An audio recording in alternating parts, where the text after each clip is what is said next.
Welcome, everybody. This is the Fall Line with Chaos and Company. I am super psyched this morning. We're just getting through the busy Martin Luther King weekend. Angela and I have also been doing some PSIA Eastern work, and Angela's also been doing some other fun stuff we're going to talk about.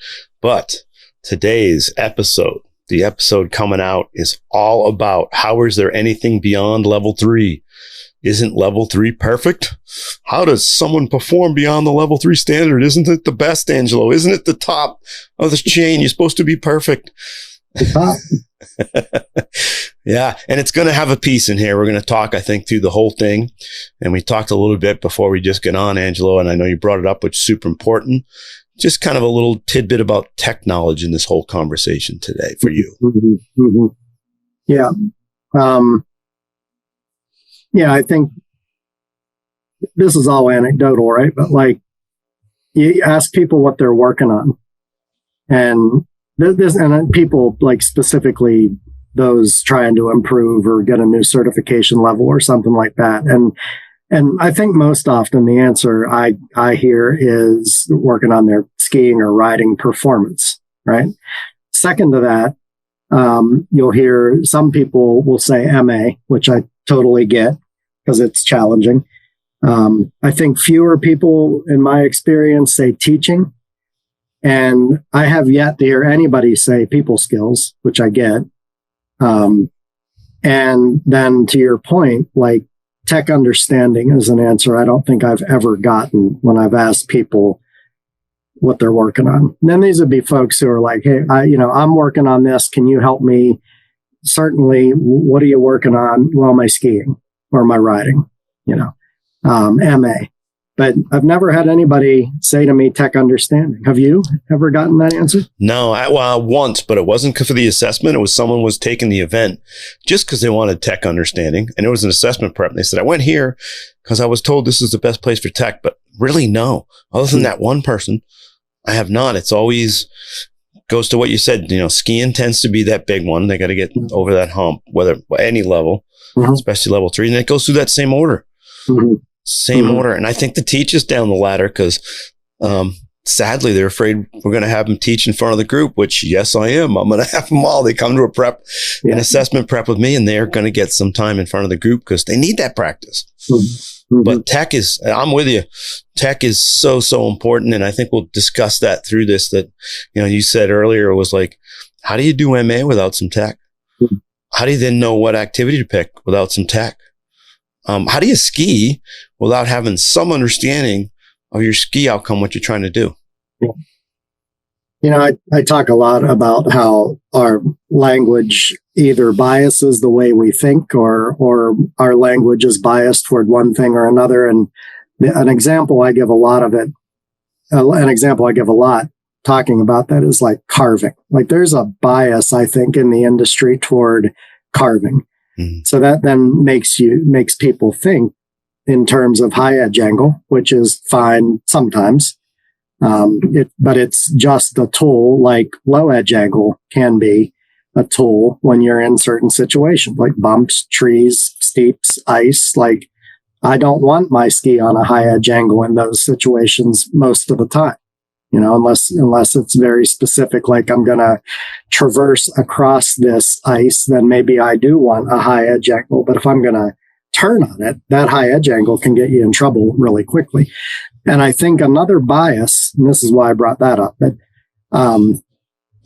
if you go to a group of instructors and you say, name the fundamentals, the question that would be ideal to get when you say that is they would say, which fundamentals do you want me to name? Because we've got multiple sets of fundamentals, people skills, teaching skills, and tech skills. And I get it because the tech fundamentals were published first. Those were the ones we saw first. And so they became in our language and our brains, the fundamentals. So it really makes sense from that standpoint.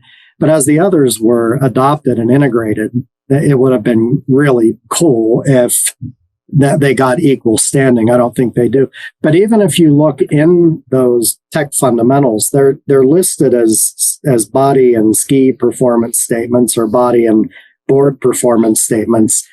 And there's no there's no implication just from those statements that understanding and MA also fall within in the realm of technical skills. Yep. Does that make sense what I'm saying? Technical, even within the triangle of tech skills, the conversation is biased toward performance. But MA and tech understanding fit in that triangle also. And I don't hear it said that way, but that's really how it is. Yeah. Yep. And it's funny because I think we talk a lot about, they get into those 5 fundamentals of the performance. But then when we're coaching folks, it's like if we don't, we can have them say, hey, we've got to get your legs to turn separate if they're turning their whole body, for an example. And then we try to do activities to get them to turn their legs separate. But are we also coaching them that in whatever activity we're doing or just in skiing, of what their ski might react and do while they're doing that? Mm-hmm. And it's kind of a missed piece, a huge piece in my mind. If we don't understand what I'm trying to accomplish, I don't know what my outcome is. I don't know what I'm going for. And I think that's where a lot of our confusion comes sometimes in our, I know if I don't give them a little something of what they're trying to achieve, they'll go, I don't know what I'm doing here. And that's on us. That's on me to make sure they understand some piece of what the outcome is. And that's even with a 5-year-old, whether if I can tell them to we're going to walk around the corner, I can also tell them, hey, let's pick your skis up when you're walking and then point your skis towards the direction you want to go. Make your ski point that way. At least now they understand they're trying to do something with the ski. Well, and you also touched on a great point that I didn't mention and I missed, and I would also put this under technical understanding is gear performance. That's another thing that is a huge factor in how somebody travels down the hill and how much access they have to their range of movement. Like, for example, if it's a bad boot fit, if the forward lean of that alpine boot that you're in is bad for the flexibility of your Achilles tendon and your overall limb proportions, and it's holding you in a bad spot, it's going to prevent you from accessing your full range of motion. Yep. But equipment is another aspect of tech understanding or technical skills that gets left out of the conversation a lot. Yeah. But I think it's on our assessment cards. Yeah, it is. I think it's written right in there. It goes equipment. I think it just says equipment. I don't know if it says choices, but it's equipment definitely under that tech, that third score, baby. Mm-hmm. We got the old biomechanics and physics are big in the first tech score. Second one's that personal performance and understanding what we're doing. And that third one has that physical development, which is part of that, like physical development, how people develop, where they're at in terms of what they need. And then the equipment, how the equipment works to them. Yeah. And that's where so much of our knowledge, I think it's based. You said everyone focuses ski, which is important, but like the tech stuff goes along with how you're skiing, how it's affecting your own skiing. Mm-hmm. And I've been thinking a lot lately about this concept of thinking like a teacher, because we're teachers. That's what we're hired to do.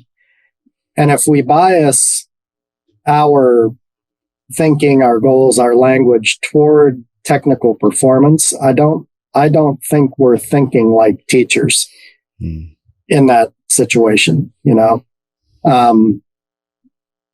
If you don't understand your content area, your subject matter, the chances of you being able to perform it, being able to teach it, and being able to see it in others, performance or your own, if you're watching video, like all of those chances are reduced without real mastery of the subject matter. Yeah. So to me, the tech understanding piece that's really, really foundational to everything. Yeah. Yeah. And so how do you get it? Right. And that's interesting sources. We talked about, the boots and if boot fit, and we're going to thank, because we have that opportunity to thank Nick Blaylock and TJ over at Nick's Boot Fitting by Mount Snow, because you and I go in there and we have our boots done. We go in and hang out. We've got to get a sign, because we said that, and Nick said he'd put it up, the Chaos and Company hangout, the clubhouse, because we were over there this fall. We went over there for the excuse me, the Mount Snow Management Center. We were in snow sports management, and also we had examiner training there same week. And then I went back for another week right after that for development team training for our ed staff members on the development team. And yeah, I roll in there and hang out, and we're joking around and being the goofballs we are. And a lot of the other staff members in there. It was fun when we walked in and Matt Boyd's getting his boots done. Then the comedy show starts. But we're in there like watching and listening to Nick and what those guys are doing with people. And every time you're in there, they've got a different person they're working on and different parameters due to that person's flexibility. I mean, just the leg length size and not their inseam, like how long their tib fib is, the lower leg, their upper leg. Not everybody's femur and lower legs are the same proportions, legs to upper body. I mean, they look at a lot of stuff. They look at canting for lateral, but they're also looking at fore aft. You know, where people are standing to be balanced over their feet. Are they centered in the boot, you know, with the cuff? It's so many pieces. And I'm learning the whole time I'm there. Well, yeah, of course. Yeah. Learning a lot. And then to your point, like if it's Matt in that high performance Dalbello boot that he's in, and the next person to come in is a more bump oriented skier or terrain, like a terrain park freestyle type person, and once a softer boot, that next conversation that Nick has to have is a different conversation than one he had with Matt. Yeah. It's so cool to watch how they work that. And then some people coming in, I can't get my boot on. I mean, it's simple as they can't figure out how to get the boot. And, you know, Nick's teaching them simple things like, don't pull the tongue straight up. You got to pull that tongue to the side so it opens up the plastic. But I mean, those are things that like sometimes we don't think about, just kind of happen, but it can be a lot of learning. There's one avenue in the shop with some good boot fitters if you're looking at boot stuff. And then you can ask some questions. I mean, Nick and those guys talk about how they'll ask people what ski they're on, what binding they're on. You know, because not every binding has the same ramp angle. You know, that's getting better than it was 10 or 15 years ago. But there was a while, that was a challenging thing, the old delta angle on the bindings. Well, and to your point about like how this ties to somebody's tech understanding, you obviously got that baseline understanding of body proportion, that body proportions and flexibility play a role in how someone's body interacts with the boot they're in. Yeah. So you tell me if you think this is true. If you, Dave Capron, are watching someone side slip down towards you, for example, that you're working on side slips or pivot slips, even though I think in the last episode, didn't we say we're not allowed to do pivot slips anymore? There will be no more pivot slips. You have to lift that ban for this hypothetical. It's not a total ban. It's just let's not do quite as many. We can impose and lift that ban at will. So if you're absolutely listening right now, pivot slips are back on. They're fair game.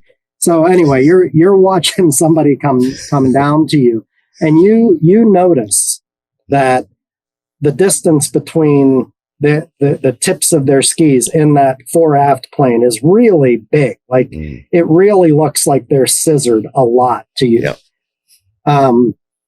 I see that happen quite a bit. I work with patrollers, and they work a lot on side slip because that's one of the strategies for getting the toboggan down the hill. So they practice it. So it's a common thing to practice and do MA on. But if you, Dave Capron, notice somebody coming down with a lot of scissoring in their stance fore aft, I suspect it's gonna pass through your mind. At least two things are gonna pass through your mind. Are they doing that because they think they're supposed to and they're shoving that foot way out? So is it an understanding issue, or are they really in balance for that setup that they're in? And that's the position the boots are forcing them into, to be in balance as you watch them come down. So there are that already you've got two things in your brain that you need to explore. But without that level of tech understanding, and say you've only got one of those things, you might say you got to pull that foot back underneath you. But when they do that, the inside half of the pelvis goes up in the air, weight goes back onto the tails, and you've just diminished their performance with your coaching. Yeah. 100%. Like, do you agree with 100%. That? 100% agree. We were watching video yesterday. I was watching video with some of my trainers and some of the staff. And one of the skiers we'd put up, I've skied with a bunch. I had it in prep events last year. And yeah, they didn't know it because they only saw one activity. So I kind of saw it in that one activity when I was skiing with them. And then I did a few more things, had them try a few things. And yep, I knew it was a boot issue, which I couldn't fix at that moment on the hill, but he went and got it fixed. But yes, it's in my mind, both those things. Always looking at equipment. I told him I look right from when the people are walking up. I mean, Troy Walsh, man, he looks at your boots when you're walking out, like from the lodge, like how did they buckle them? Like which buckle is it on? Is it all the way over and cranked down that they're cranking their boot so much so their foot doesn't move? Why are they doing that? Is the boot too big? Is the boot too wide? There's a lot of stuff we look at. Or do they think you've got to squeeze the hell out of your foot to get a high level of performance, which isn't true. If your boots fit, you don't have to squeeze the hell out of your foot. Right. Yeah. Yep. That's all. By the way, that's always my least favorite thing to tell somebody, that their boots are their boots could be a problem, because they've got to spend money, and you know that fix may not be.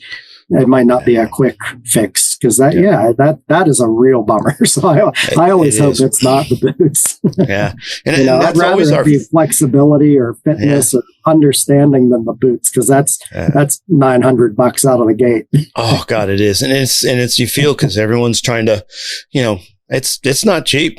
And skis and bindings and all that. So yeah, and that's why I so much want them, to hit somebody so good. That's why we love working with Nick and TJ over there. And there's other crew. I mean, Nick is a great sponsor for us and helps us out, and we try to help him back because he does such a great job to help people. But so does Mark Stewart over at Wyndham and Greg Hoffman. I mean, those guys have been around. I mean, Greg and Nick worked together for, I don't know how long. We're out at Vail, and now Nick's back here, and then Greg's down south. You've worked with Greg on stuff. I mean, what a genius he is with boots. And there's others. It's like, they going and starting there before you get your boot with somebody who really can help you pick the right boot for your foot.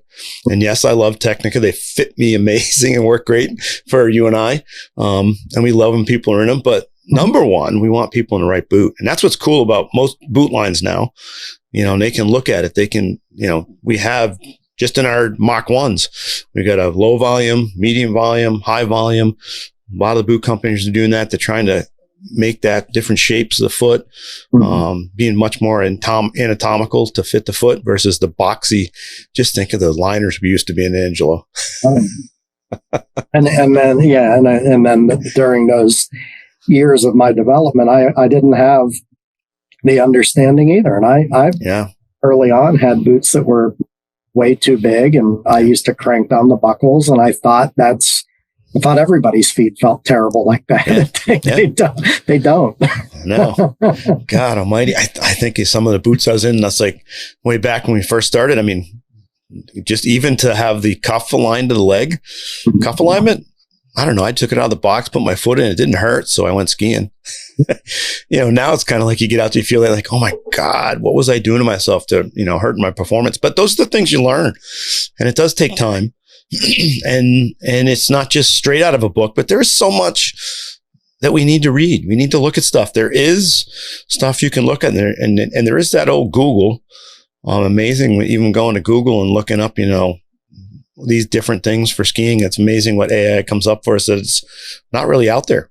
So a lot of it's pretty accurate, but there's actually some pretty good manuals, and not all new ones. We've mentioned them how many times here of reading stuff, and we are we're banging into it right now. We are so full on heading into training and assessment training, getting ready for the assessments coming up, the old / exams.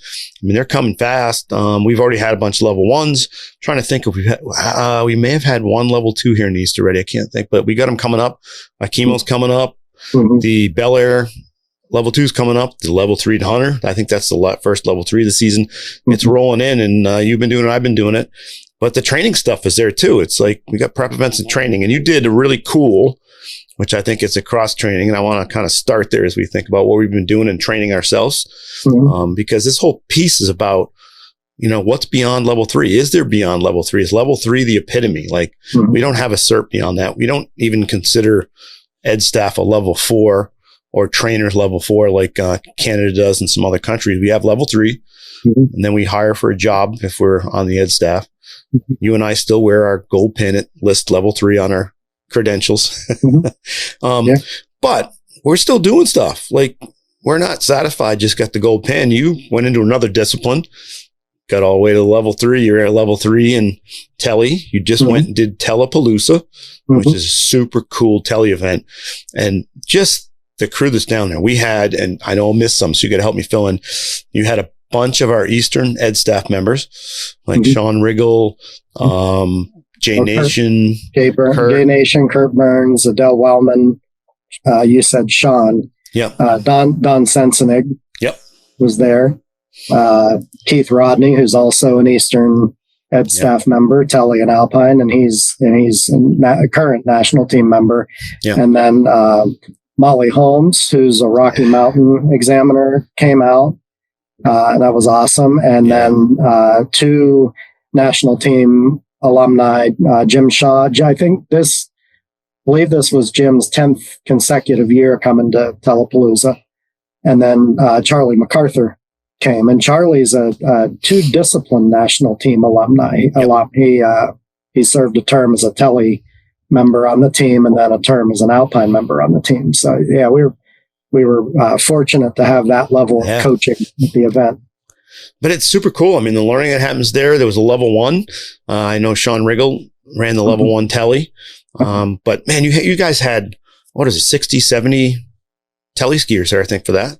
It was a little lower in attendance this year. The weather was terrible, and the weather was terrible, and it wasn't nearly as bad as the forecast was. So we lucked out on the weather, but I think it kept away a lot of the typical walk-up people that sign up at it. Yeah, and I don't know the exact number, but I'd say on the first day, the Saturday, it had to be 55 in that neighborhood, despite the terrible weather.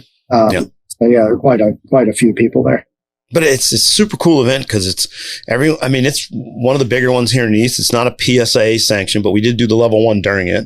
It's the Appalachian Telemark Association, ATA. Yep. And Kurt does that, and they do some cool. I got to jump in on one. They do some cool almost every Thursday. I think it's every Thursday they do an MA session online that I'm going to jump on there. And if anybody's out there, maybe shoot an email or try to get a hold of the Appalachian Telemark and see if you can get on there. Maybe Kurt will let you on there. You can Google Appalachian Telemark Association. And the URL is, I think it's, I can look real quick. It's, I think it's let me pause for awkward radio silence. Yeah, but it's been cool because I've been getting questions on telemarker.org. Telemarker.org will take you to Appalachian Telemark Association. Yeah. Maybe if I'm real creative, we'll when we do the YouTube, we'll at least put the link there. I'll try to remember that and make a note.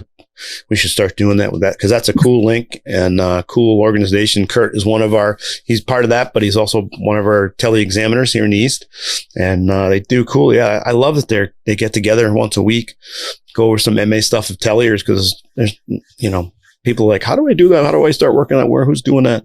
So that's kind of cool. They're doing that. And then, but it's amazing the collaboration. To your point about beyond level 3, Kurt is an Eastern telemark examiner and working through Alpine.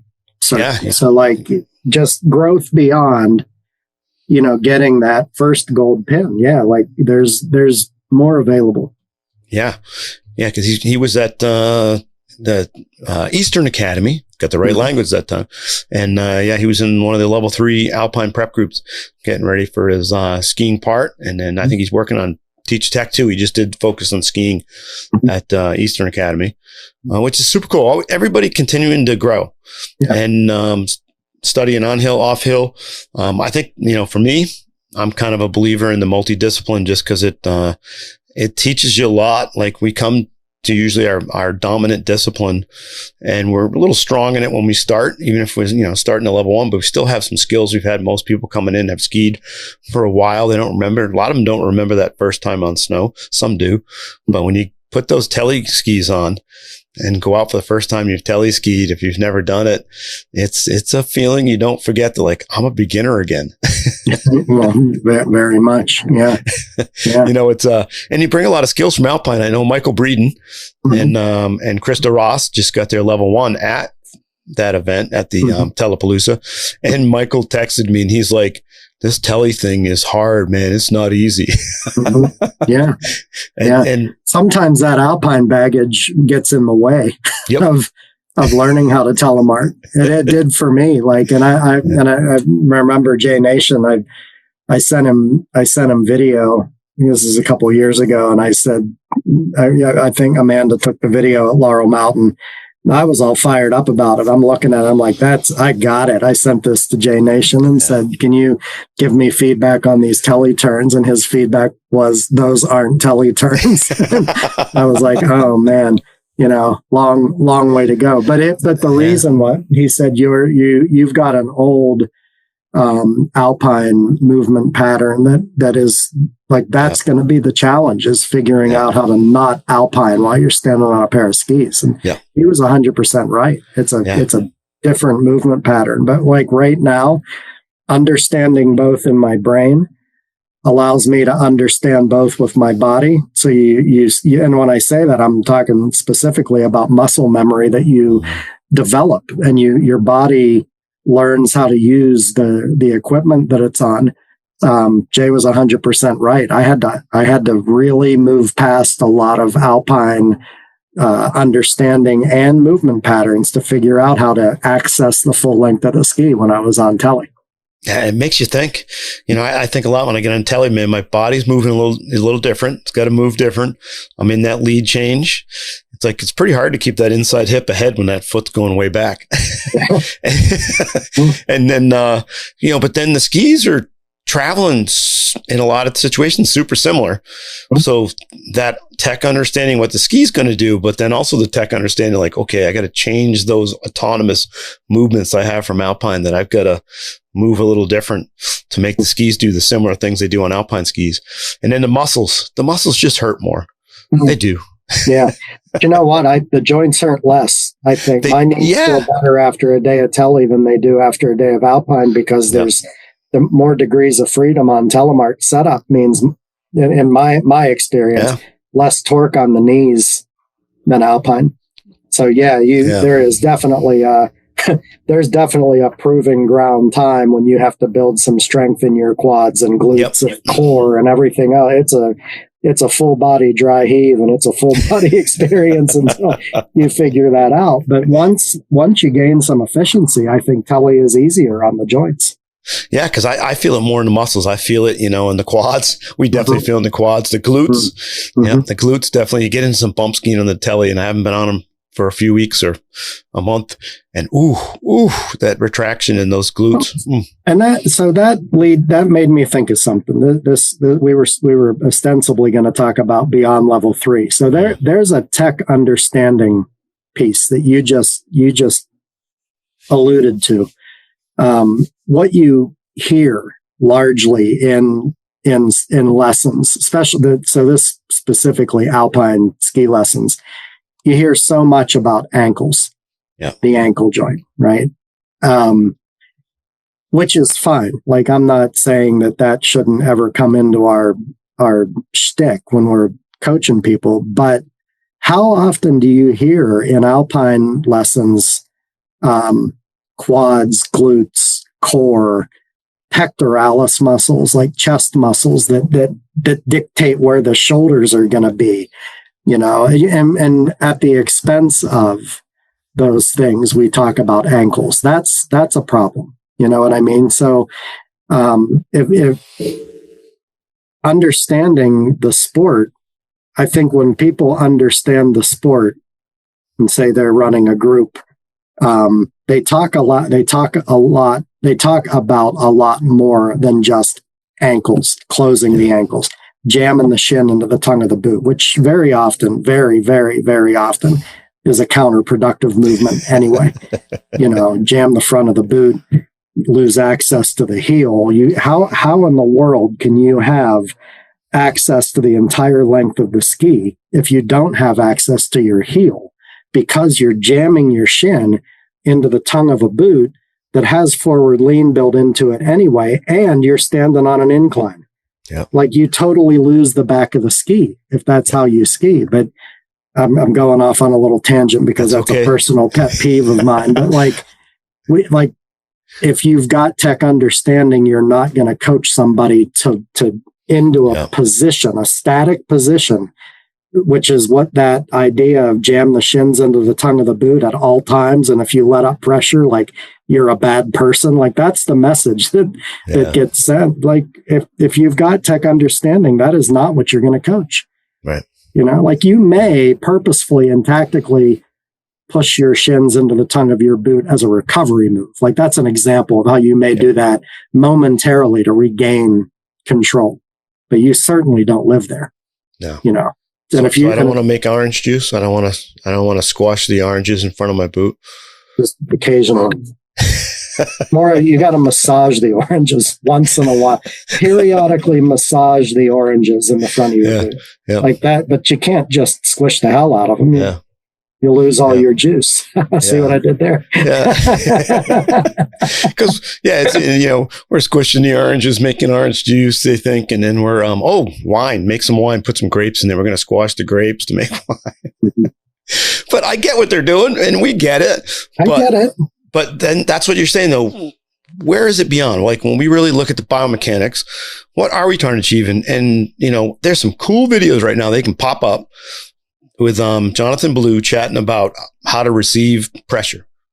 And people are trying to pressure the front of the ski, and it's not by pushing on the front of the boot and just squashing oranges. And that's what you're saying, which is cool. So it's like, explore that. Instead of just listening to Angelo and I right here, there's a couple great explanations. Jonathan does a great explanation of that. I think it's on one of Deb Armstrong's videos. And he's also in some other pieces that you can find online. He was talking about it in the Canadian CSIA Tech Talk from this fall. That's on YouTube also.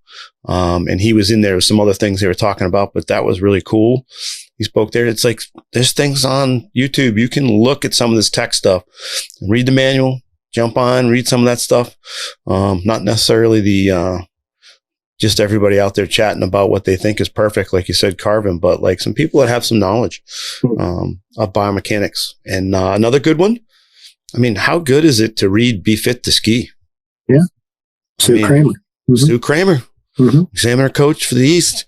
You want to get your knowledge beyond level 3 for understanding not just what the biomechanics are in the kinesiology, but also she's got cool stuff in it that I think really works for the MA. You were asking me how I look at folks and on the hill. It's even bringing them off. She's got all the little activities to evaluate somebody in that piece to see if their flexibility, their strength, those kinds of things. She's got it mapped out. And that Be Fit to Ski book that she did for her master's degree in kinesiology. So she's got a little more knowledge there than me. So yeah, I have that book. It's even signed, which is cool. But I think I think that book is super important to help out with MA, to understand how to evaluate movement, which I know you're big on. Just the biology of how we move, not thinking of just skiing, but how the body moves, how the joints work, ankle, knee, hinge joints, our hip joint, that rotary joint, how the spine works. Troy and I talk about it a lot. Sometimes when people try to get them to do weird things with the spine and rotate the spine halfway up through, that hurts. Spinal rotation. It's like, I don't like to rotate my spine too much that way in the rotational zone. But yeah, there's tons of stuff to look there. And that's where it goes into like, cause I know you're working hard for a little goal this year, which I say little, but it's a big one for you. Looking on the telly, you've been on the telly almost as much as Alpine this year. Every chance you can get. Probably right now, I'm a little over 50% on telly this year. Yeah, and you're working towards, and we've talked about it, but those might be listening. Angelo's looking to go to the development team tryout here in the East for the telemark ed staff. So you've been working on that. And we just had one of our training days, one of our extra training days during the season. I got to ski with Karen Delury from Killington. She ran the day for us. Awesome telemark skier and ski teacher.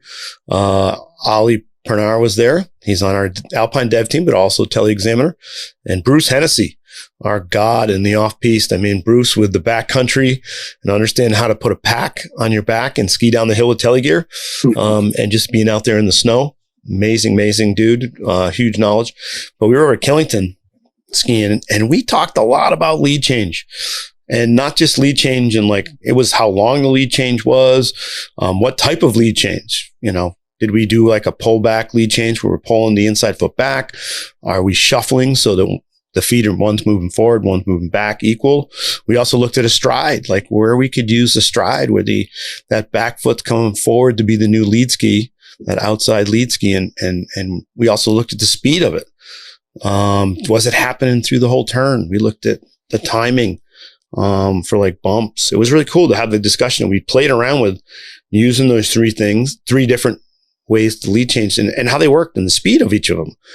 We did some, you're going to love this. You ready?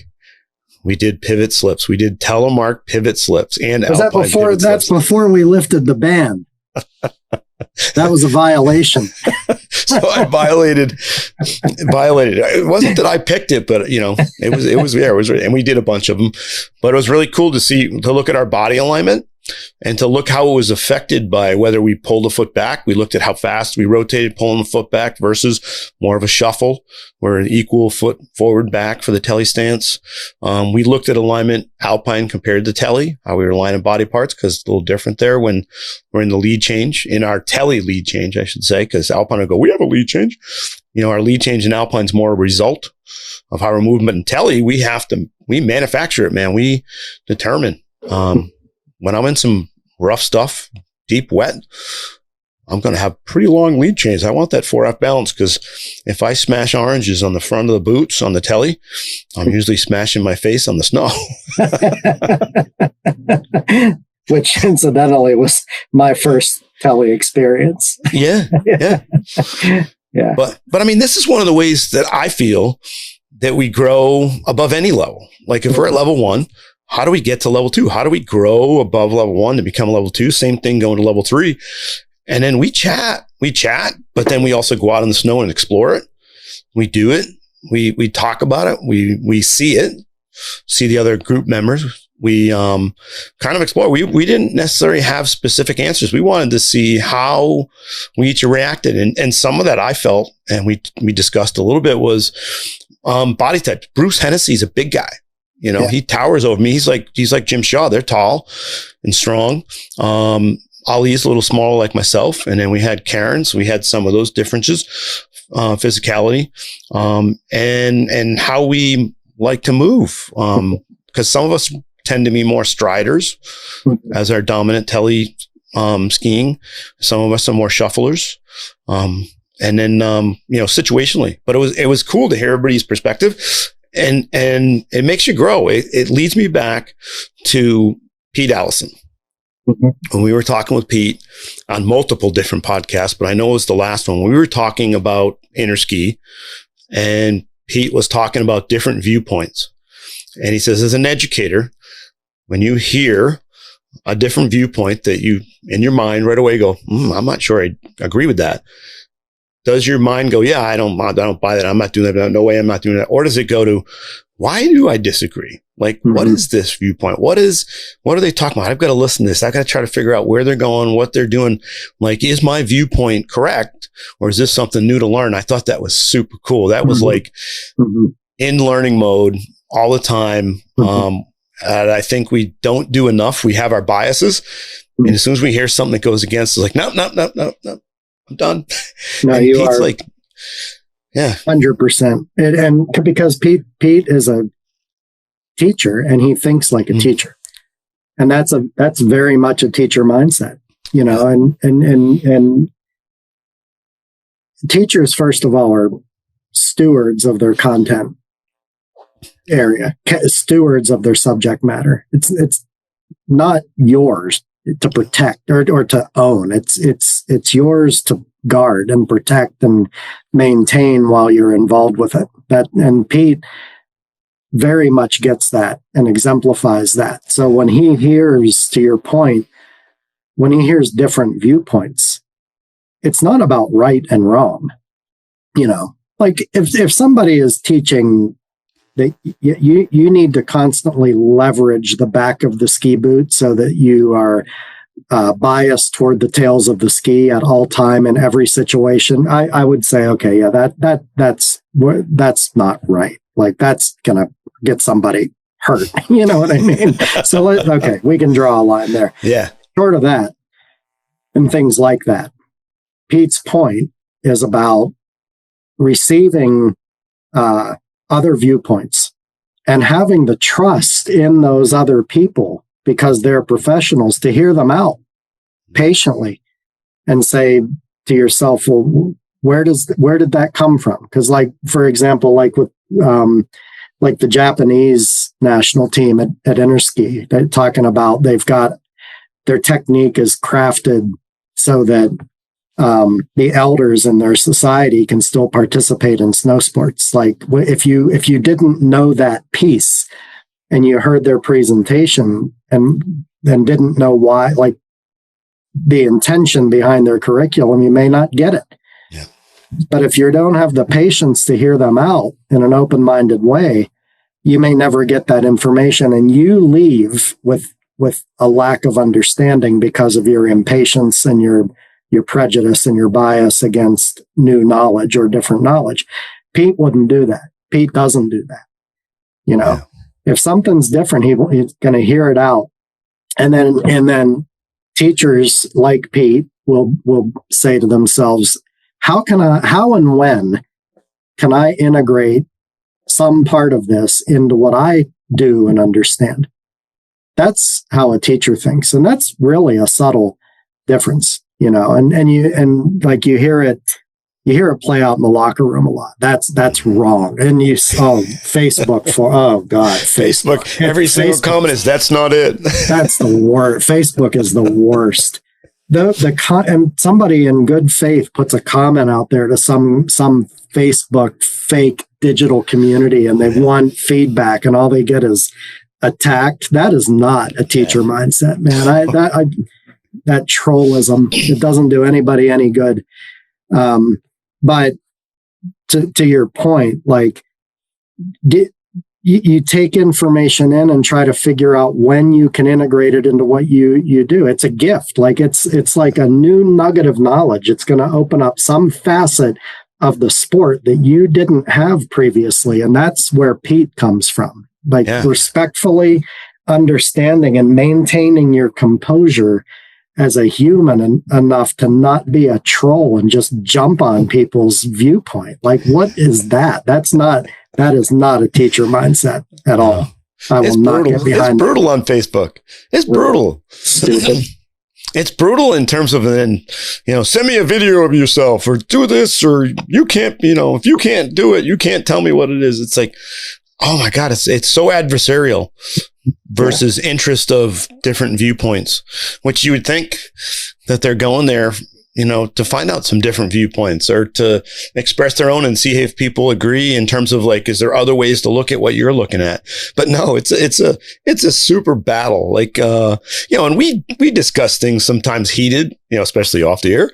But it's still in a respectful manner of trying to understand your point. Like, it's more of I think it more when it gets heated, is more we get into our debates of the words, because the words are hard sometimes to make perfect. I think you said it very well, and a few others have that. Like, yeah, you did. We were either texting or we were chatting about how when you and I were getting ready for this week, because we've been banging out. We're getting ready and doing a lot of the level 3 assessment prep. I did the level 2 a week ago, and now we're into the level 3. You did the one at Laurel down there this Friday, and I'm up this week for 4 days of level 3 prep.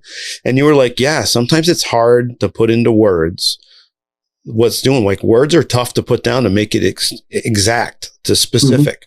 Which words are picked, how people interpret those words, you were saying, I thought was pretty cool, because it is. It's like, it's not easy to put words down. I guess that's why Ellen's so good at it. Well, and that makes me think about, like, if you want to get into exams and like look at our, and now scratch that. Forget I even said that. Not okay. Exams. Just we'll understand. We'll edit. Just edit. Pretend I'm not going to edit. Just pretend I didn't say it. But if you look at the way the PSIA curriculum is set up when it comes to implementing a lesson, when it comes to delivering that content, it says in there explicitly, visually, verbally and visually. Yeah. But more visual. Like if words get in the way, just show. Yeah. Just show. You don't have to say anything a lot of times. And we did that at Rocky Mountain Training. Do you remember when? Yeah. The right out of the gate, yeah. It's about reading the description of the task and these bulky yeah. descriptions, and they're bulky because technical language often is. You're trying to reduce all the fluff, and then that means the statements are not really. It's not Tolkien. It's not going to be beautiful prose when you're dealing with technical statements. It's going to look like the technical fundamental statements because it's for accuracy.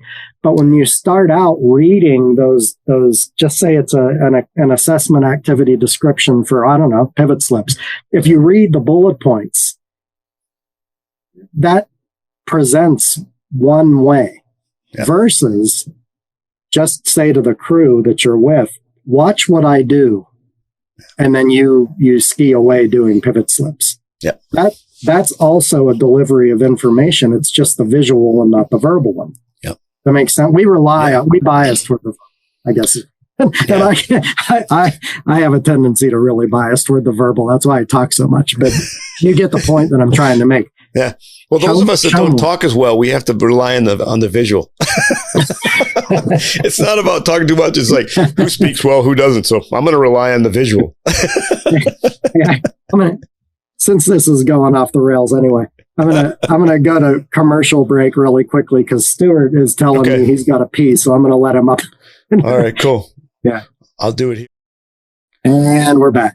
That was a quick one. They won't even notice. But yeah, you said a good one, and I was trying to pull it up here, just pulling it up on my screen if I can, because I think it's important. This is one that I think. Thinking about, number one, it's to get to level 3. It's to get to any level, but we were talking a little bit, more specific level 3 today. And that's our biggest standard and how to get beyond it. To get to it and beyond it, I think one of those big things is that visual communication. Not that the visual communication is perfect, but to utilize it. Mm-hmm. You use it in addition to your verbal descriptions, that you're able to show some things. And like you even talked to some motor specialists, like if we talked to Ron Kipp, we talked to Cheryl Coker, who's over at Plymouth State that I worked with a little bit. They're their PhDs and they do all the research. That's what's so amazing about Ron. I mean, Ron's got a great background in understanding movement at such a high level. To then have all the other skills is amazing to be around and listen to him chat. It was great having him on a podcast. But the visual doesn't have to be perfect. It's not like you got to be Michaela Schifrin showing the short turn, but it has to have the resemblance of a short turn. But if it has those characteristics, the important characteristics of it, it really helps a learner to see it. And I think that's kind of missed. I mean, it's in here, demonstrations under the descriptions, demonstrations, feedback, provide clear, accurate, relevant descriptions, but also demonstrations that encourage individual learning. I think it's there. It's super important to make sure we have that in and I think I wanted to ask you, and I may get shot down here, but when I look at the other scores, and this is just me thinking, this is where I'm learning too, I really look at it can help a student be able to describe and relate change if they're able to see something in someone else's scheme, the group that helps them, or if they see it in your demo. So if they can reference something they saw that helped them do it, that's also part indirectly of that describe and relate, or at least can help them be able to describe and relate change in their own words. I think that's huge. And I think that, when you were talking, when you were setting that up, I thought the verbal doesn't necessarily even really have to be initiated by the instructor. So to our example of pivot slips, if you're using that to demonstrate a point or to convey information, watch what I do. And then when I get down to you, I want you to, focus on my skis, focus on how they move relative to each other as they face this tree line and that on my way down to you, right? So you give a very specific thing to look at. You ski the demo, have the students describe what they see. That's still delivery of information. And then if as the instructor, as the teacher, you need to clarify something, that becomes your verbal delivery of information. Yeah. So out of the gate, it's a visual delivery of information. I'm going to do this. You focus on this part. When I get down to you, tell me what you saw. And then you're kind of killing two birds with one stone there. As Bonnie Colbert says, you're feeding two birds with one seed. They articulate it. So there's verbal delivery of information. Your ears hear your own words when they come out of your mouth. That's the value of saying things out loud to yourself when you're studying. If you're doing flashcards, it's half as good to only read the cards than it is to read them out loud to yourself, because your auditory nerve picks it up in that situation. And if you don't say them out loud, that doesn't happen. So you're delivering it to yourself in a multimodal way. That can happen in a lesson too, during the implementation phase, right? If you want to categorize chunks of a lesson, I ask you to watch my pivot slips as I come down to you. I ask you to focus in on what my skis are doing relative to each other within that pivot slip. So it's very targeted. You describe what you saw to me. You're delivering that content to your own ears. And then if it's all accurate, as I may not need to do anything but confirm that. Yeah. You've still received it visually and verbally. Yeah. But then if you said something that's inaccurate or needs a bit of clarification, all I need to do is add that piece. Yeah. And then it's a very, very fine line between doing that and a review. If there's still the need to silo the pieces of the lesson, you're reviewing it real time as the learner, when you articulate what you see. So that's nuanced teaching. And as an example, that would be beyond maybe what meeting the minimum requirement for level 3 to get the pin. Yeah. That sort of nuanced teaching strategy is something that would probably, like if you're looking at ed staff, and you can use teaching methodologies that's beyond meeting the level 3 standard. So to somebody, how can you be better than level 3, or how can one level 3 make dev team and another level 3 can't?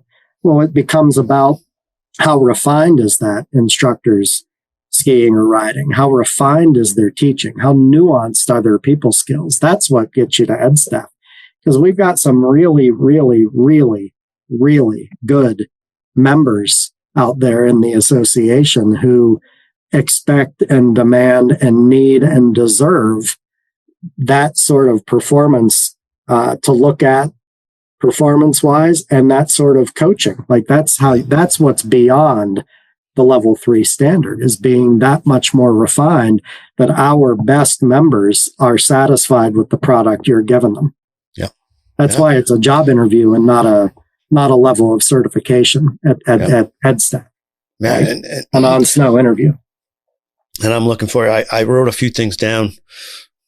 I guess it put me in that written, well, I typed them. Does that count? I mean, if you don't write it, we used to have to write it. We used to have to pencil out. Now I just type it. There are studies, I believe, because we looked at these when I was in grad school. There are studies that demonstrate more retention from writing than typing. Mm-hmm. I was waiting for that because I figured there was, because we type now. It's the same thing. Isn't there some research on, which is crazy, because we give all the manuals we get for our dues price. I never like to say free because we pay our dues, which is awesome. We get those electronically. But isn't there some research, and you'll know better than me, I've seen some things that have guided to when the kids are reading, because it's come from some more public education and education, when they have a physical book and they can turn the pages and read off the paper, there's more learning or retention from that versus an electronic version. Have you seen some of that? Or is that? I don't know. And I can't cite any off the top of my head, but like whether or not retention occurs differently if you're reading it from paper versus reading it from a screen. Yeah. But a lot of the strategies that go hand in hand with reading a physical book, like the way we were trained in school, was you read a physical book with a notebook open beside it. And there are ways you can structure the notebook beside it to put the information from the book onto the notebook. That act you'll retain more content that way. But writing it down is another piece because it takes time, takes longer to write. So that's time to process. You have to tell your hand to form the letters. There's a processing that occurs there. So, there are studies that indicate there's more retention if you use that strategy. I don't know of any that are specifically paper versus digital. Yeah, I've read a few things and I'm like, are these true or not? It's like they weren't deep enough and I didn't go in deep enough. And I'm like, that's interesting to want to try to look at, but it's like nothing was definitive.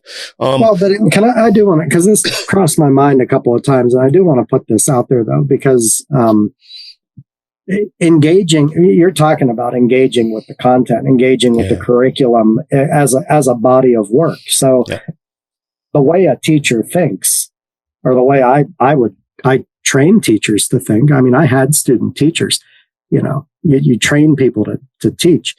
A teacher desires to understand the full body of the content first and foremost. So what I mean by that in our world, like in PSIA world, like I know reading is becoming less and less popular, and all these studies and research papers and whatever. And to a geezer like me, this sounds like justifying having a short attention span, but there is real value when you're trying to understand something. There's value in understanding the entirety of it. So when it comes to, like, say I was a biology teacher, I needed to, in order to do justice for my students, the textbook that I handed them. This was back when we had textbooks that we handed them. That went away in my district, in my tenure. But like, I felt like I needed to really understand the ins and outs of that entire biology book that I handed them. First of all, so I could understand the tone, I could understand what the goals of the authors were in that book, but also so I could direct kids to a piece of that book that we may not cover in that course if a question came up. Because you're not going to, like, what are they, 30 chapters all the time? Like, those books are about 30 chapters. You're going to cover roughly half of that in a semester-long high school class. But if they asked me a question, at least I would know where to refer them in that book. Oh, we don't cover that in this class, but if you look at chapter 23, that'll give you an idea of what that's about. And then you can get that in this course, like later in your high school career, right? So transfer that to PSIAASI. Have you read the Core Concepts Manual cover to cover? Have you read the Teaching Snow Sports Manual cover to cover? Because our values are in that. And then it bums me out because, like, you get those Facebook trolls who jump on and tell people everything's wrong, right? People who don't know then believe that that's how PSIA thinks or that's PSIA's value system as an association. I recently wrote an article that was posted online, and it was about adaptability in learning, adaptability in teaching. So how to adapt your lessons. And one of the comments that somebody posted was, it said, "This is 30 years too late." Meaning that this person, I'm assuming this person believed that, and then put a date range on there, 1990 to 2020. This is 30 years too late, implying that from 1990 to 2020, we taught a rigid system. If you go back through PSIA to the purple and yellow manual that we had in the late 80s and early 90s, if you read those books, you will see that our system has been student-centered since the 70s. Yep. The misinterpretation comes when people don't understand the entirety of the curriculum. That's when they get rigid.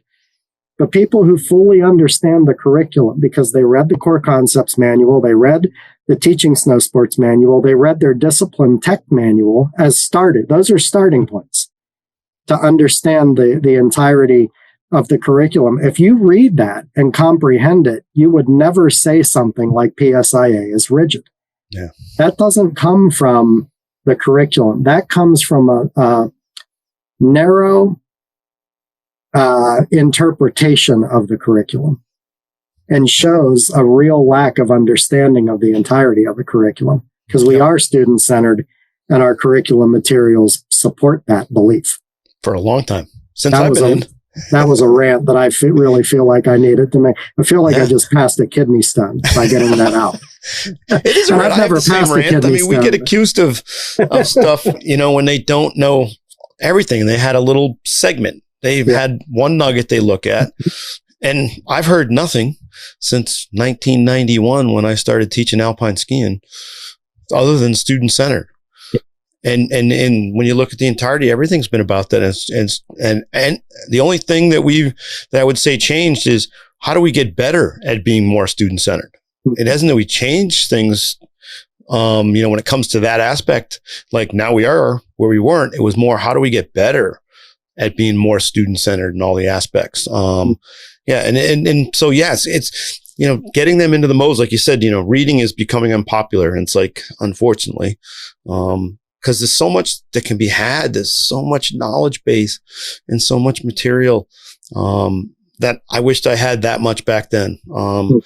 And then, we get into the doing the physical part, which is super important in terms of, I don't mean just the skiing, but we're on hill doing the application, which you and I talked about earlier, that you got to do it. Like, if you're going to do video, which I do a lot of video analysis with folks, but you got to do just as much on snow. Like, you can do a lot to see things, understand it, to see it when it's slowed down, step it, so you can see those places. You take a snapshot in transition, in the initiation, the shaping, the finish. Really helps for MA, starting to understand how the body moves, how the skis react, that tech piece. But if we don't apply it, if we don't go on snow, you only do video analysis training, then you go to the assessment, or you're just in a lesson. You said it earlier. I don't know if you said it. I think you said it right in the beginning of this when we got going. Might have been when you and I were just getting on because we were getting set up. It was, you've got to go out in real time. Like, you can't rewind that performance you just watched. You can have them do it again sometimes, but when you're at your assessment, boom, here it is. There it is. And you got to be ready for that. And that's real life. If I'm in a 1 hour private, which I still teach at the home hill, all my staff does. We still have some 1 hour privates. We have 2 hours. You're not going to get 40 minutes just to do MA. I got to watch it again. I mean, you've got to get good in real time. Two very common things that happen right now are, if you do an online presentation, people want the slide deck. So you provide the slide deck, and then I don't know what happens to them after that. But I assume they get saved to somebody's hard drive somewhere. And I don't know. I imagine in the best cases, they get reviewed and people read the slides again and rewatch the presentation and integrate, pieces of that into their own teaching spiel, belief system, routine, however you want to say. That would be the best use of asking for the slide deck. I doubt that happens all the time or even most of the time, because it's a lot of extra work. And then video MA, of course, is another thing. And I'm not trying to disparage either of those. If you save the slide deck and do what I just alluded to, like revisit that content and integrate it through thoughtful reflection into your practice, that's a great use of that, But the other piece is video MA. Like, there is definitely value in video MA. There's value in being able to slow it down. There's value in being able to rewind it and watch it multiple times. However, that is not a direct transfer to skill on the hill, real snow. It just isn't. So it's a supplement. Those things are having the slide deck and doing video MAs are supplements. Yep. I think, my opinion. Yep. Supplements to the job on snow. Yep. Because it's just the same deal, Dave. Like, you get out on snow and you can feel, based on the texture of the snow, if you made the right ski choice that day. You're like, oh, damn, I wish I had the anomalies on today. Like, I put the HRCs on, this stuff's breaking away under my foot. Like, I can hear you saying it. I wish I had the 88s. Yep. But if you only learn online, you are not going to have that touch on snow to know that. That's why the job is on snow. Yeah. And so I put together some thoughts of, like, I think they got to do all of them. We got to do the physical part. We got to be on snow, not just for the skiing and riding, but we got to do it for that. We got to do it to actually apply to, like, if you're going to go to an assessment, you're going to do a 30-minute teaching segment. We've told you, level 2, level 3 in the Eastern region, you're going to do 30 minutes. You should practice that. Go out with your friends, go out on your own, run through it, because you might not do 30-minute teaching segments. That's one thing that's different, but you should practice what you're going to do. And you got to do that on snow. You got to practice watching MA on snow. You can do video inside. I probably do more than anybody with the folks I work on, but I love to do video that make them go right back out in snow. I love the morning video that you watch it at lunch, put them back on snow in the afternoon. And now the people that did MA have to go out and now do MA on snow. So you got to do it on snow. You do all of it. You got to write stuff down. You read something, you gave the example. I think it's super important to write stuff down, even if it's just notes. Even if you don't go back a lot to it, you have that notebook next to whatever you're doing. If you're doing the electronic manual, you're reading through that. You don't have the written turn on the pages, but you got the book out, and then you're writing down in your notebook, writing down some notes, some thoughts. Even if you're not reading, just sit down and write some things down about how you would put things together. If I was going to do this activity, if I see some people that can't, they kind of dump inside. So I'm going to do something to make some step, or it's going to make them maybe do, if it's thinking level 3 and outside to outside ski, to make them stay more over the ski and not dump the inside. If they go to the inside in one ski, they're going to have to put the other foot down. But then put some things down. Like, okay, what are some of the things I think I might see? What if somebody still has to put their foot down every turn? It doesn't help. How do I coach them there? What if somebody does it, but it becomes the roundness of the turn goes away? They're able to stay on one ski, but there's no roundness. How do I coach that person? And then actually go out. And, like, I've been getting a lot of questions on, we don't get to teach a lot of upper level lessons. We teach a lot of beginner. Absolutely. I'll agree with it. That's an industry trend for sure. And definitely, if you're working toward higher levels of anything, that's a real challenge. Granted. Yep. And so I tell them, I said, you got to grab some of the crew out of the locker room. And it'd be great if they're all more in that advanced zone. Most of the staff is skiing. We don't have many skiers on any of the staffs that are not parallel, at least. And maybe they're not that full on level 3 candidate you'll be skiing with, but you got to get out. You got to verbalize it and start being able to explain how you want them to set it up, how you set up the learning experience, even if it's in a longer session. You don't have to practice the 30 minutes every time, but get out there and practice. Grab a couple, 2, 3 buddies in the program that ski. Maybe there's other candidates that are thinking, get out there, because you got to verbalize it on the hill. You've got to do the demos on the hill to do that visual communication. And you've got to do this, which I think is a big part. And I know you'll start chatting here. And I got a few after this, but there's 2 here that are important.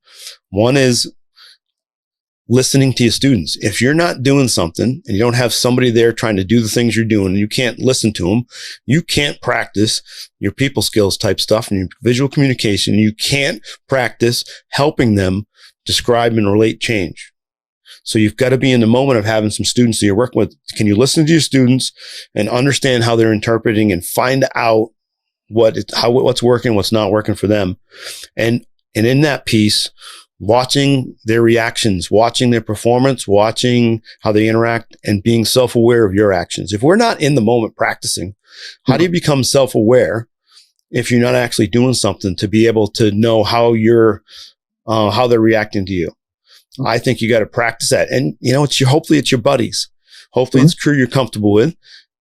Can sit down into the day. It's kind of that ski and ride thing. A lot of people sit down into the day and have a drink. Have a beer, they have a bourbon, same thing. Hopefully they're doing while they're watching this, relaxing, listening to this, unless they're driving the car. A lot of people drive in the car listening to our podcast. You shouldn't drink bourbon if you're doing that. No, we're not pushing that at all. We want, some water, a soda, some of that orange juice you squeeze from pushing on the front of the boot, all that kind of stuff. But to me, you've got to, if you want to get good at how you interact with people, you've got to interact with them. And you've got to reflect on, how did I just act? What were the words that I said? How did they react to them? What was the demo I gave? What was the tone, the speed? All that stuff is stuff that I know you and I and all of our staff are always trying to be aware of, trying to figure out, did I do that the best way? Did I present that the best way? Did I give the right words? Did I give them in the right order? Erickson will talk about it, that where we put a comma in a sentence when we're speaking, when we pause, a different tone we'll have a different reaction from our members. So we have to be careful when we're at the assessment, given explanation. And that's where you talked about, that's why they're so techie, the explanations of the ski thing, because we're trying to not put any personal bias. This is just how the activity is done. But you got to practice that. And it's practiced with other people. I don't know how you can practice your people skills if you're not interacting with somebody else. Damn, that was like a me rant. Yes, it was. But I think they're wondering, they're thinking about, I'm just good at people skills. Mm-hmm. You might be good at people skills, but I can tell you that if you're really good at people skills, that means you continue to work on them, because you know that you're never perfect. If I have 8 people in a group, I'm always wondering, am I hitting all 8? There's somebody at different moments during the day that it doesn't hit with. So can I do things so that I make sure I hit everybody and I don't lose anybody? That I don't, maybe it gets a little wordy at times. We're really working for something because somebody needs to know something. Can I move it into something a little more movement oriented for so-and-so over here that isn't into that? They want to move more. So it's how do you balance that? And the only way to do it is watch the reactions and do it. And I think that's a big deal. And our people skills needs to be a little bit self-awareness, which in itself is people skills, but trying to evaluate off our friends. Our friends can be more honest with us. I mean, how many friends do you have? We'll go, Angelo, shut up. Most to all of them. No, you're right though. And I've said it on here before, and I've written it in articles, that evaluating your own people skills is maybe impossible, because it's by definition subjective. So it really requires feedback from trusted outside sources, and you have to ask people who are willing to give you honest feedback, and you've got to be willing to hear things you may not want to hear. That it's hard. It challenges your self-perception, your self-worth. It's much, much easier and more comfortable to tell yourself you're fantastic. But I think about, you made me think about when I had a classroom for 20 years in the public school, you'd hear kids. Every teacher in the school, I think, every teacher in the school had at least one kid who would identify that teacher as their favorite. Yeah. And I would be in the teacher's lounge with people and work with people during in-service days and say, wow, I can do without that person in my life. But there was some kid out there who said, that's my favorite teacher. The person I said I can do without in my life, some kid latched onto that person. And you better believe that there were kids in that building who wanted nothing to do with me. And the point of that is, teaching and learning is really, it's a true democracy. Yeah. Because from that vantage point, every teacher, short of somebody who's doing intentionally unethical things. Like, of course, you've got people like that. So I'm not including those in this group. But teaching and learning is a real democracy, because a true open education environment requires viewpoints and styles that are very, very different, because that's how you appeal to all the learners. You know what I mean? Like, I was not the teacher who would jump up on my desk and wear a costume and sing a song to present a concept. But there were teachers in my building who would, and good on them for doing it. I would never do that. I'd be horrified to do that, you know? But there were also kids who attached to the way I did it. So that's the point that I'm trying to make. Like, first of all, you have to be open to being yourself and presenting that way. And as a teacher, you've got the added responsibility of looking around your group, to your point, and saying, like, who am I missing right now? And then not blaming them for it. As you see that happen, oh, well, they couldn't get it. They're not athletic. They're not interested. Well, they may not be interested in how you're doing it right now. How else can you do it to make them interested? That's more of a question a teacher would ask himself or herself, you know. And I know you do that. I know you do that, but I know not everybody does. Yeah, I hate to lose anybody. It's like, if they don't feel like part of the team, they're not involved. And everybody gets involved a little different. It's not like they have to chat a lot.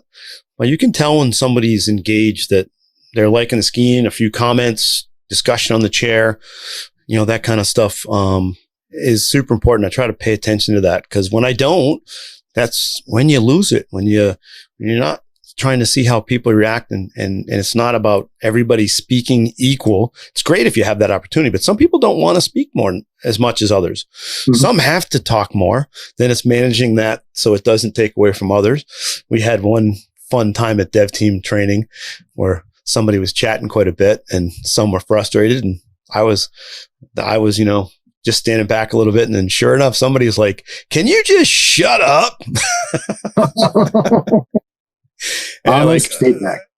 Yeah. And it's a definite tight crew. It's really cool that they can talk with each other and go, you know, that's just too much right now. Yeah. Like, it's taking away from the whole thing. Like, you're done. Well, that's the thing, right? That to your point, that's not how you behave with strangers. No, you've got a tight knit crew. Tight knit crew. Yeah. Because if you're not in a tight knit crew, and that's, you know, with a group you just met, or even in an event, it could be second day in. I mean, this is a crew that's been together, been through tryouts together, worked together. They're working hard with each other, really collaborating, which is awesome. And then they can be honest with each other, and at times put some emphasis to it. And it was like, okay, I got to be aware of myself right now. And that's super cool when they're that tight, to be able to help each other, because that's what elevates us, I think, you know. But you can't do that with just every situation. That's as you said, that is a very tight knit crew that they've created a bond that's beyond just that they're out skiing together.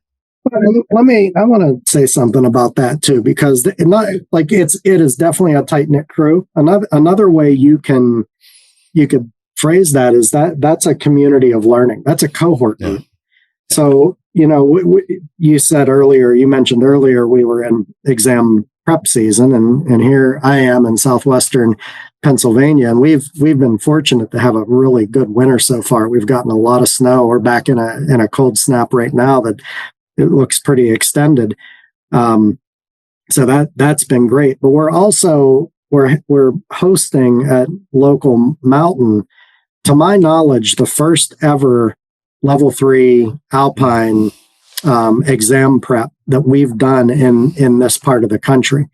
And it's the reason that is so exciting is because, like, due to a lot of forces, some of it's just natural bubble, some of it's I think local interpretation of a corporate culture and previous owners, and just society changes. But for a lot of different reasons, I've watched over the past 30 years the quality of snow sports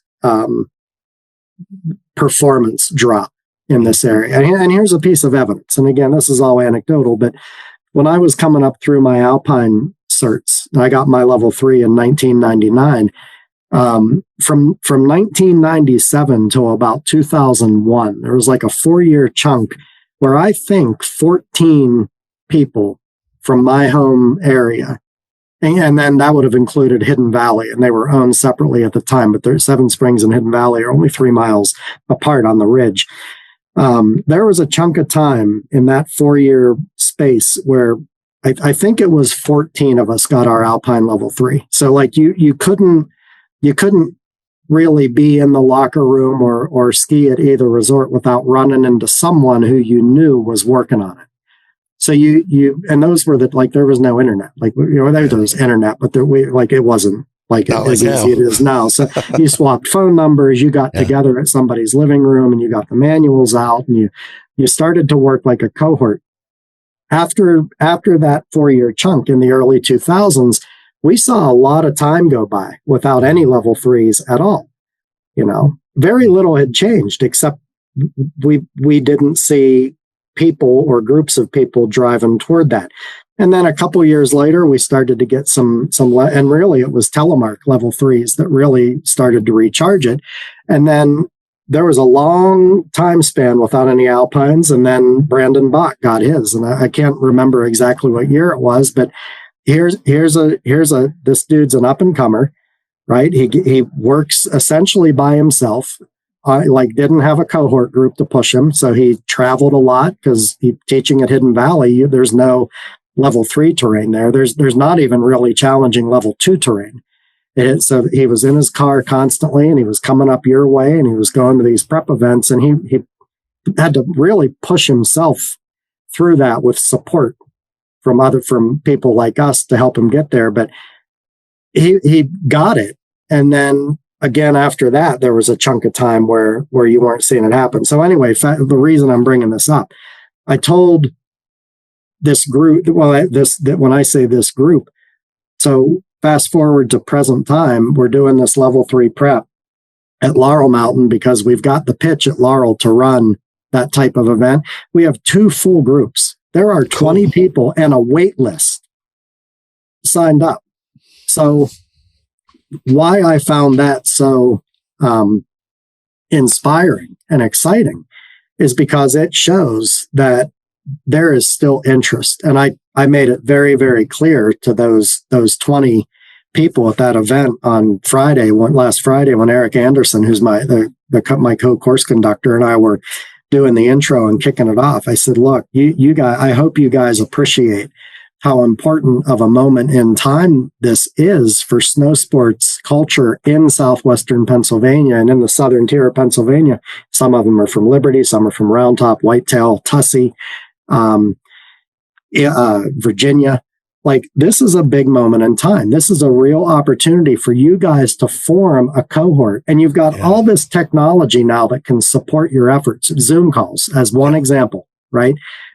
Swap numbers, take notes, exchange notes at lunch, verify your notes with each other at lunch, get clarification from Eric and me while we're here. Come back next week with questions, but I really, really encourage them and anybody who's listening who this applies to, form a group, because you can push each other through. You can pull some people are pulling, some people are pushing, whatever.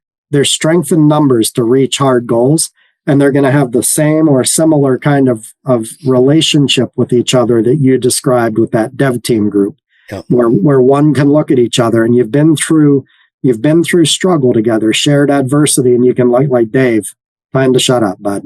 Give somebody else the floor. You've made your point. Yeah. Turn it off now.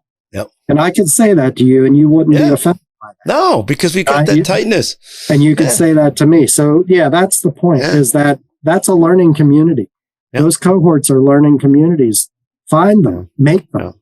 And they're doing it now for the dev team tryout this year in the Alpine. They did it for the last one. They got their crew together. They're going to preps, but I know they got their links. They got their, they're doing the WhatsApp. They're doing just text messages.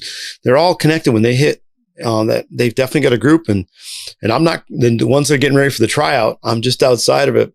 I'm not on those links, but I know they're going on because they went on for the last tryout and they're still on it. Like, even the people that didn't make the last dev team charter on that link with on that cohort with a lot of the dev teamers that did make it, and they're still connected and working with those folks to try to get some of them on the team. It's really cool to see that work together, and needs to.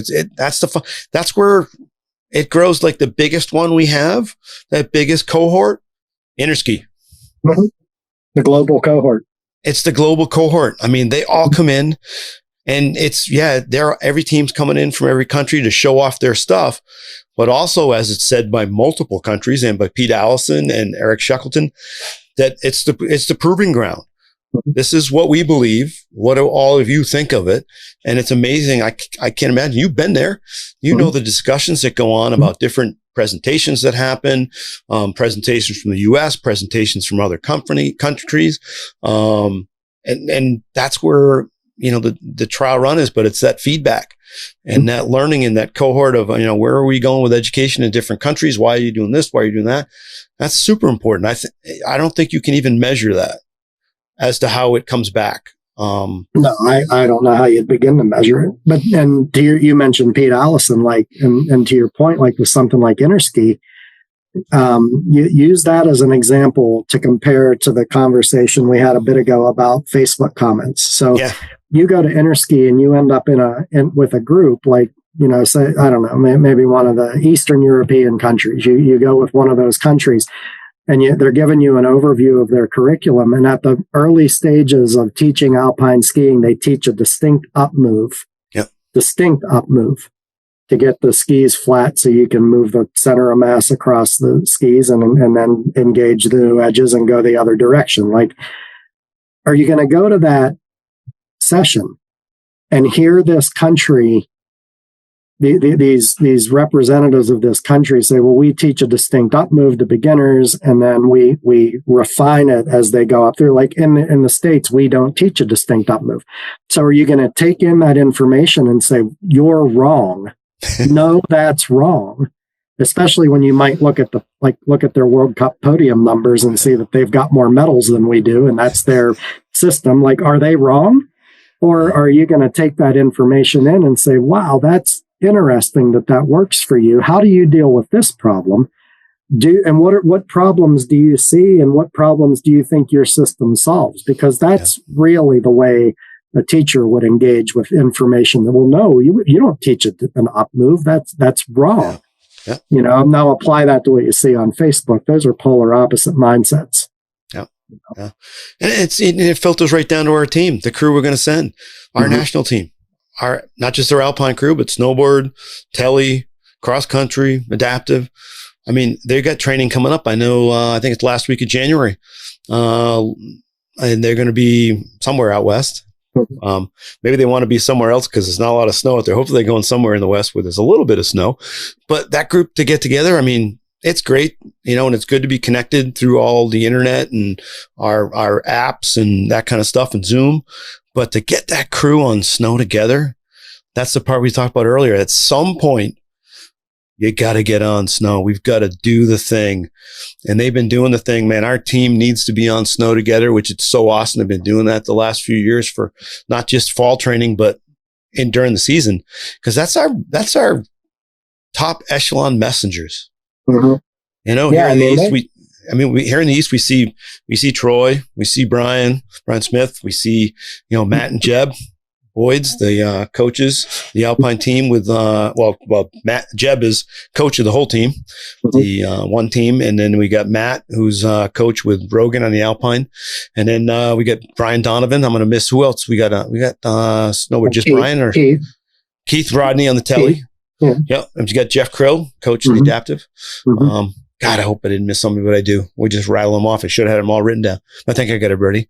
But all the regions we have them dispersed throughout the regions, and they need to get together to be on snow. That visual communication, that interaction of how they're presenting information. What are they seeing out there? Is one region they're seeing different things than one, the other. I mean, that's that collaboration. That everything you can use all the forms of communication, but in person, because that's what we do, man. At some point, that's why Zoom is sometimes better than email, man. It's so much easier to see the reaction, like when I'm watching you and when we're with other people chatting. When I get on with a small group and I'm talking with them, I can see them. I hate when I have like 6 or 8 people on and they have their cameras off and I'm presenting some information. I'm presenting it to a blank screen.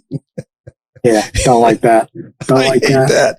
Yeah. But I mean, I'm psyched. I can't wait. You know, I was chatting with Troy on the phone yesterday. I love to hear the discussions.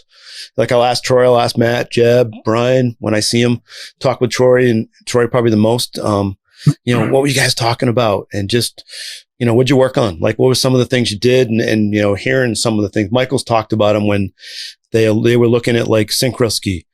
And, you know, everybody looks at pole swing, all these things. And Michael's like, where do the edges get on the new edges? Like, what do they do in the fall line? What do, you know, they're looking at like ski performance and model and that. It was so cool to see a different perspective. Like, don't just watch the pole swing for synchro. You gotta, but I mean, that's just a simple thing. But then when they get into some discussions of how presentation, I know they're working on, I think they're chatting about maybe not this training, but in the bigger scheme, they're talking about some people skills and some training ways for that, right?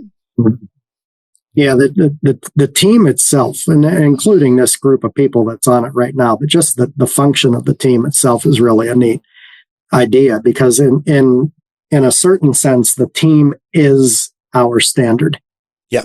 And here's the thing. It's like a yin yang kind of a setup. The team really is the standard because that's the think tank essentially with enough skill and enough synergy when they work together to drive us in a new direction that's better than the one that we were in. Like that's the function of the team.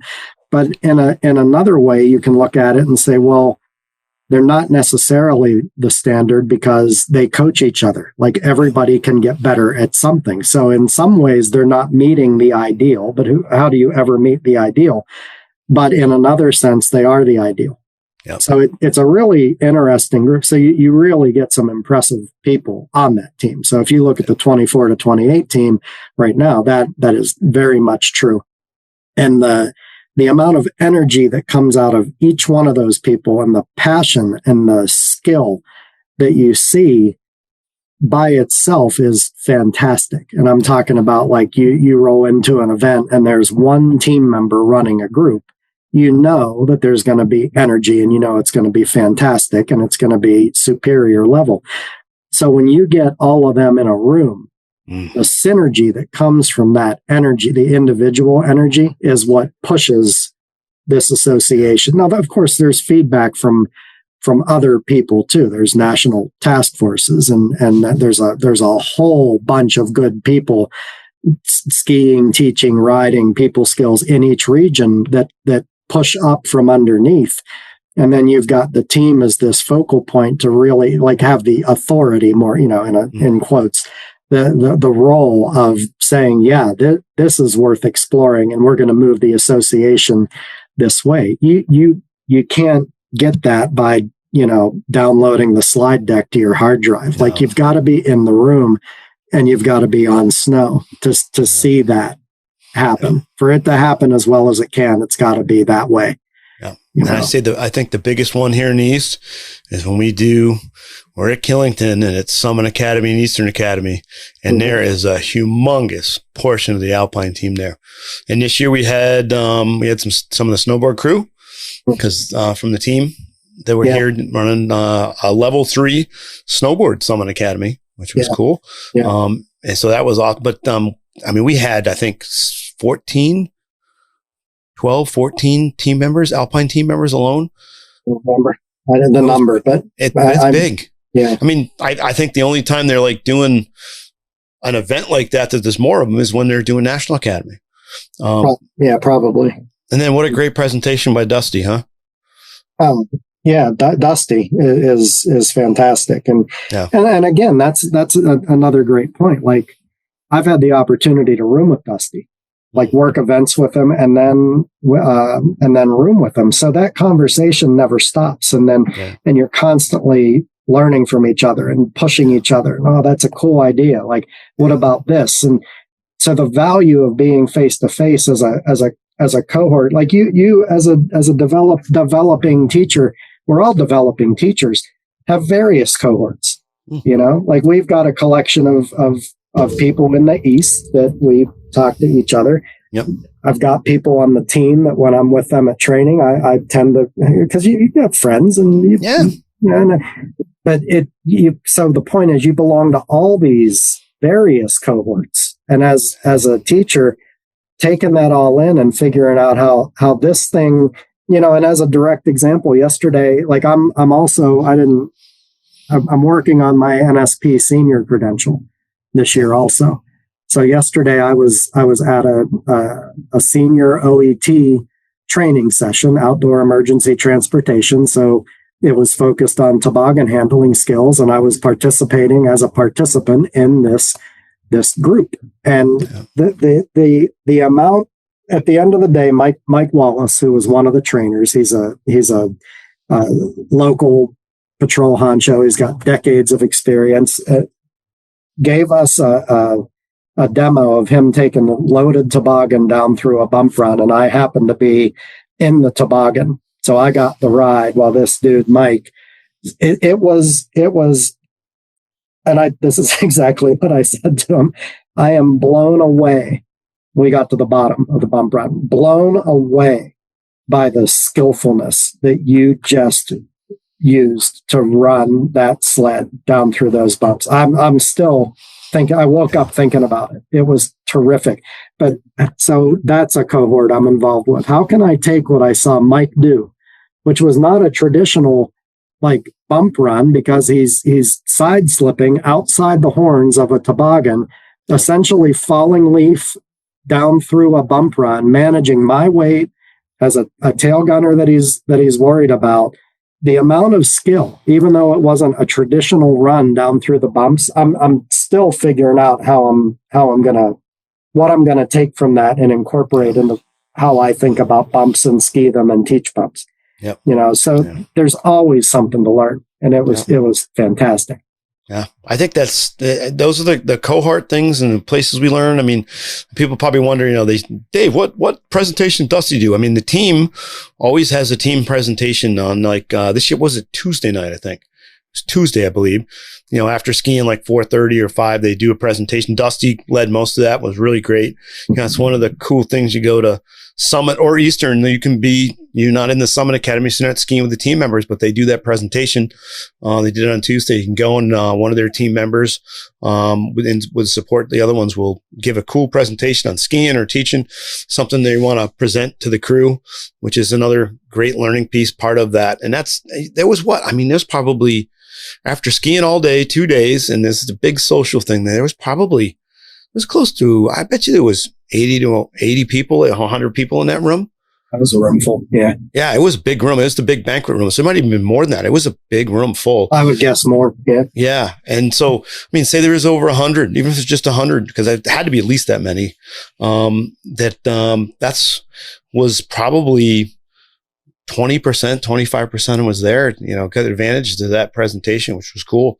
Cause it was good. It was really neat, interactive, some great video slides, but absolute and spot on tech understanding. Like you started this whole conversation. What is the most important, you know, in our biased view? And, you know, how do we do the other things without some tech stuff? And they really presented it. Dusty did a great job to present it in a super simple way, even using the ski at one point and letting the pole slide down the ski to understand some physics stuff. It was really cool. So if you see Dusty go, you know, the boys on KS Company were talking about this thing you did with the ski and then the pole, to go ask Dusty, man. He'll show you. It's a pretty cool fit, understanding physics and how you're moving. But those things, that's where we learn that interaction and have to keep that going. And God, imagine if the team just traveled all winter from region to region. You know, some of us are lucky, like in the Eastern region, you know, our team members are north. Imagine if we had some team members more get to the south. And I know Matt went this year. Matt went down there just a few weeks ago. He was down at Wintergreen for the week, doing some stuff. They travel on a little bit, but imagine if that's all he did all winter. You know, if Matt wasn't building stuff in the wood shop, he kept him busy every day. Yeah. But to your point, like, you think about the experience of a team member, what it's like to be on the team. And it, you know, think about Pete Howard was asked, what's it like being an examiner? Well, it's a lot of driving at night. And being on the team is a lot of red eye flights, and it's a lot of finding your rental car, and it's about pulling into the hotel at 2:30 or 3 in the morning and knowing that you got to get up and perform for a group of members the next day in the rain. Like, but there's enough value to it that every time there's a team tryout, there's an abundance of people who show up to try to have that job. But it's part of it. Part of it is so they can continue to get better at this craft, but it's a lot of sacrifice. You think, I think about Kevin Jordan is one of the team members that travels the most. Now, they all travel, but Kevin really seems to be on the road a lot. 2 kids at home and a wife. Like, he's sacrificing family time. That's how important this is to him, not only to share what he knows, but to get better himself. That's a real teacher mindset. You've got to sacrifice. I talk, and I hate to say things like this because I'm not trying to disparage anyone. I know people are busy and stuff is hard. I totally get that. But it's like, what are you going to prioritize? Because I get folks from, let's say, Hidden Valley, which is a 450 vertical foot mountain with pretty much blue terrain all the way around, will say things like, well, I want to get my level 3. Great. I'm glad you want to get your level 3. You don't have the pitch here. Where are you going to go? Where have you skied at Laurel Mountain, which is 25 minutes away and does have level 3 terrain? Well, no, I've never been to Laurel. Well, take a weekend and go ski Lower Wildcat for the entire weekend and get some idea of what it feels like to be on that pitch. Well, I'm busy. So if you're not going to prioritize it to drive 25 minutes to a mountain that's owned by the same company that you can just use the same pass and walk onto the snow. You don't even have to hassle with buying a ticket.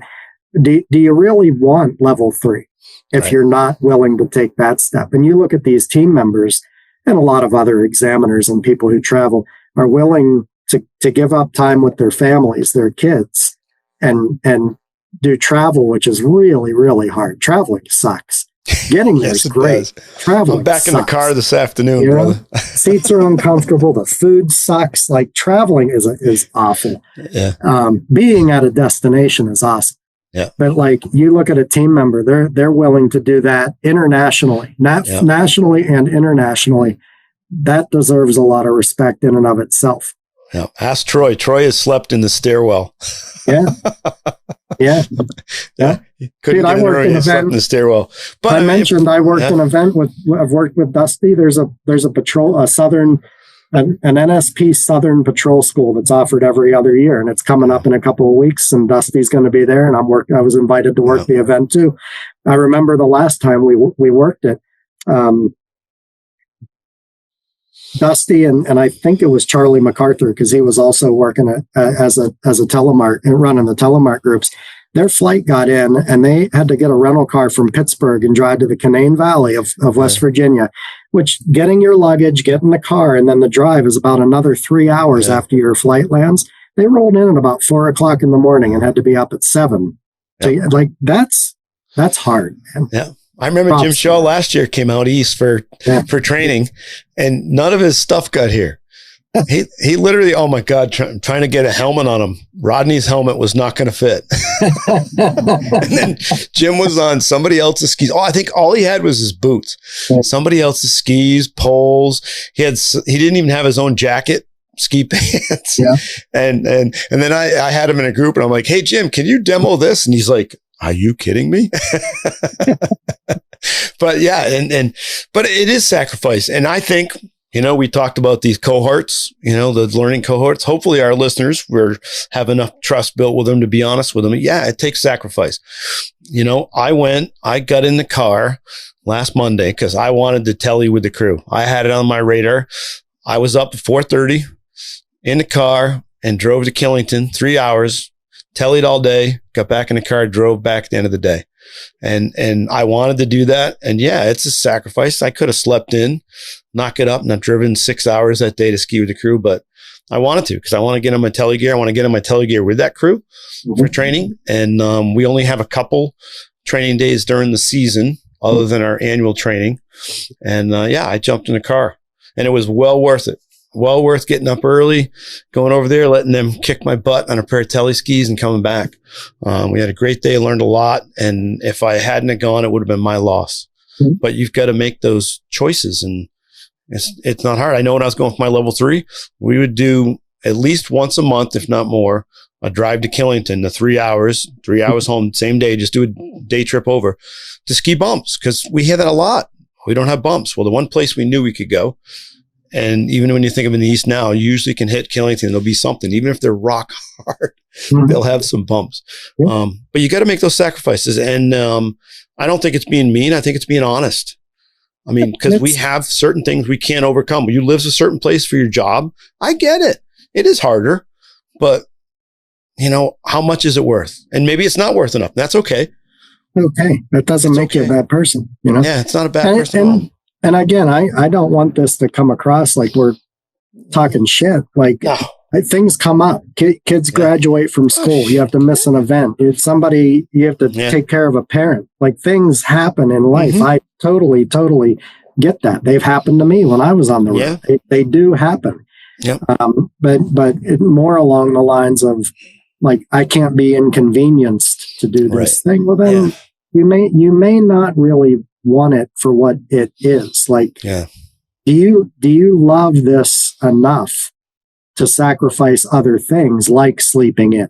Do you love this enough to sacrifice other things like getting to the bar at 3 p.m.? Like, what's wrong with 5 p.m.? Go out and don't do pivot slips, but do some other task that, do some good task for 2 hours or better yet, interleave 2 tasks. That's a better learning strategy. Do pivot slips and hockey stops, alternating runs for 2 hours, and figure out what you have to do differently to pull each of them off and what's in common, and understand those 2 things, and situationally when you might want to use the skills involved with one versus the skills involved with another. That's how you develop to understand the sport. Jeb Boyd talks about your skiing and riding IQ as an instructor. What's your snow sports IQ? And the more you expose yourself to, the more you dissect it, the more you take like one diagram from one book. I don't know, like take the skills blending diagrams from the purple and yellow old Alpine manual, and take the Y diagram from the snowboard manuals that look very, very different, and start drawing lines from one to the other. Like, this relates to that, and this is the same thing, and figure out how those things are the same, and then you can appreciate the differences. Like, that's how you develop as a teacher of a content area. It's not like I would open up a textbook in my classroom and there was a water cycle diagram, and it really looked pretty. It was a beautiful diagram, but it was missing transpiration and evaporation. Well, that's an inferior diagram. So what am I going to do? Like, complain about it, or just teach it without the missing information, or present my kids with 2 diagrams, or better yet, present them with a list of words that had all the words I wanted them to know, and then say, you build your own diagram. And then we'll compare it to the ones in the book, see why yours is better, why this one's good, what this one lacks. That's more depth of learning. And as a teacher, you have to treat yourself like that. Yeah. That's the thing, baby. What can we pull together? And I got to tell you, there's some supporters like our listeners that absolutely have created this cohort that get to listen to us. At least the 6 of them, maybe 7. Get to listen to us. I thought that was really funny. You get to listen to us. Boy, what did you do wrong in your life that you get to listen to us? I think some listen, like I know Erickson listens. I think he listens just to laugh, going, what a couple of fools, man. What the heck? But he should already know that. Why would he waste his time getting more verification of that by listening to us more than he has to? Yeah. But it's not just our listeners, man. We get to chat with, we've talked to Coach Rogan a ton of times. We talked to Coach Matt Boyd, Coach Jeb. We've talked to Brenna Kelleher. We've talked to Alan Post Foster. We've had Wayne Wong. We've had some great guests, all of them all the way down, Mr. Erickson being our first. We've had Coach Sue Kramer that we even get to learn from when we're asking, because a lot of times when I'm asking the questions, you're asking questions, I have no idea what they're going to say. And they enlighten me on stuff that that I'm asking for a reason, not just for our listeners, but for us. And, they've helped us to keep the learning going. And I think that's the key thing. That's one of I would say, if we're going to say one big thing, how do you get to be that teacher beyond level 3 to improve all the skills and all the triangles? Because there's more than just those 5 skiing fundamentals. Mm-hmm. This is 6 of them in the teaching, I think. Yeah, there's 6 there and 4 over in the people, the fundamentals that, it's being able to put a lot of things together, but putting in effort to listen to others, grow, and experiment. And Pete Allison, how could I miss having Pete on? I mean, what a great, and we had Ron Kipp, all these people we get to learn from and go out and experiment with the stuff they gave to us, and then try to come back, have some fun. And just think about the skis sitting behind me, man. I mean, they're supporters, our manufacturer, Technica Blizzard, helping us get on equipment. They chat with us about the equipment that's coming out, the technologies they're using, how they're working on snow, enable us to get on snow with some great stuff and utilize to help us with the channel here, which is so cool. Also, Nick has helped us a bunch, just getting you and me in our boots so that they feel super good and work good. With everybody else's, it's, a lot of support and a lot of people helping us do what we do, which is really cool. So we'll probably could end it right on that. And because I want to, the listeners are cool cats that support the channel, that listen, that have everybody involved, and we're able to get hopefully some good information out to help all of you. Angela and I wouldn't talk about it if we didn't think it was good information, but we're still listening and watching what's going on to make sure it is, because we can change our mind also. Well, right. That's a great point. We can change our mind. That speaks against the rigidity that is a part of the problem. Yeah. Yep. So, thanks everybody. Thanks to Blizzard Technica, Nick's Boot Fitting. And also, man, I've been loving my new goggles. I know you've been too, with Sweet Protection. I've got the Smith stuff. Smith's been super good. I love the new photochromatic lenses. Working really awesome, cool out there. I know you've been pretty happy with a lot of your vision and seeing stuff on the hill in your helmet with Sweet Protection. Some cool companies supporting us, getting on the snow and staying safe and being able to see the snow. May as well throw Lakey in there and Scott Studer. Yep. Yeah, Lakey, man, love my poles. My poles are sweet. I love that trigger system. So some cool, just supporting us, getting us on the hill, letting us go do what we love, which I'll be doing tomorrow. I'm super psyched to go up Sunday River. One of our supporters, one of mine, in terms of doing some of the intensive preps, some space to have the group do some video analysis, then take it back on the hill. Some tech talks with both groups, ski and teach, but especially with the teach MA. Really cool to have that environment they give up there. And Ragged Mountain did that for the level 2 a couple weeks ago.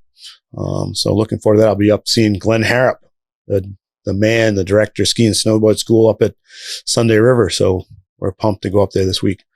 But where are you going this week? I don't know. Don't know. What week is it? I have no idea. You'll have to look at the book. But as always, it's super fun. Angela and I love to get together to chat. We got something and we're lining up pretty soon here. It'll come hopefully definitely within the next month. I hope that we're going to have a couple guests that I've been working on. Angela and I have been working on that we can't say yet because I don't want to disappoint, but it should be exciting if we can get them on. You'll love hearing from them. But I think we should call this episode the Holiday Rant.